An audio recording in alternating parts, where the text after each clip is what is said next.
कुछ अपमान ऐसे होते हैं जो एक स्त्री को नहीं, पूरे युग को लहूलुहान कर देते हैं। कुरुक्षेत्र का मैदान शांत था, लेकिन उस शांति के नीचे वर्षों की आग दबे पांव सुलग रही थी। आकाश में उड़ते गिद्ध जैसे किसी पुराने पाप की प्रतीक्षा कर रहे हों। भीम गदा थामे खड़ा था, पर उसकी आंखों में युद्ध नहीं, एक स्मृति जल रही थी। वही स्मृति जिसने महाभारत को जन्म दिया था।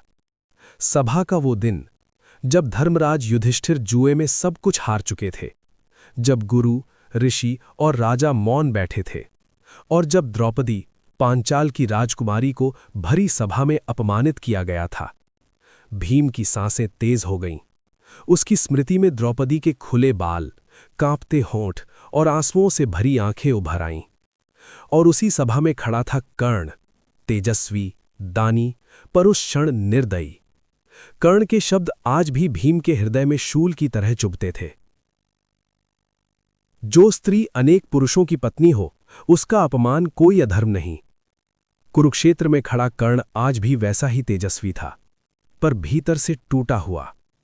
भीम ने गर्जना की, कर्ण, आज मेरा क्रोध तेरे शरीर पर नहीं, तेरे उस वाक्य पर गिरेगा। कर्ण ने धनुष उठाया, पर उसकी दृष्टि क्षण भर के लिए झुक गई। भीम, मैं जानता हूं, उस दिन मैंने जो कहा वो पाप था, पर उस सभा में मैं केवल दुर्योधन का मित्र नहीं था, मैं अपनी पहचान का कैदी था। भीम हंसा, कटु व्यंग से भरा। पहचान? जब एक नारी रो रही थी, तब तेरी पहचान कहाँ थी? कर्ण चुप हो गया। उसके कानों में द्रौपदी की करुण पुकार गूंज उठी। वो जानता था, उस एक क्षण में उसने धर्म का साथ नहीं दिया। दानवीर कहलाने वाला कर्ण उस दिन मानवता दान करने में असफल रहा। कर्ण ने धीमे स्वर में कहा, द्रौपदी का अपमान केवल उसका नहीं था भीम, वो हर उस नारी का अपमान था जो न्याय की आस में खड़ी रहती है। और उस पाप ने मुझे हर रात जलाया है। भीम ने गदा जमीन पर पटकी। धरती कांप उठी। आज तुझे अवसर है कर्ण, उस आग को शांत करने का। युद्ध आरंभ हुआ। हर प्रहार के साथ भीम को सभा की याद आती। भीष्म का मौन, द्रोण की दृष्टि का झुकना और कर्ण की हंसी।